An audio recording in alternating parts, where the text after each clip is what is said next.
Rồi, cái này là ăn theo kiểu của mình ngày xưa nha. Xong xuôi là gì đúng không? Là mình sẽ rưới miếng mỡ heo lên.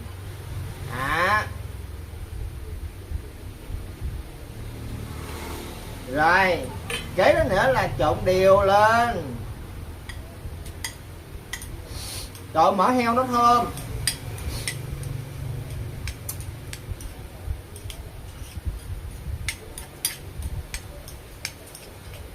Quá đã rồi cả nhà ơi.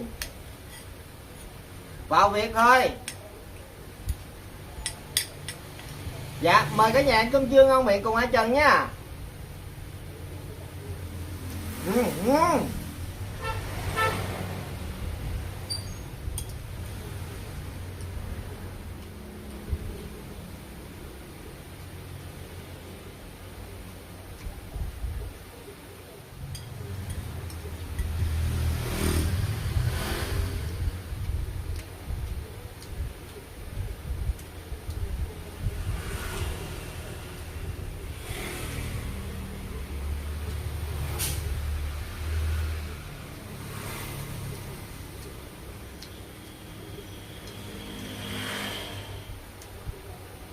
Ngon quá.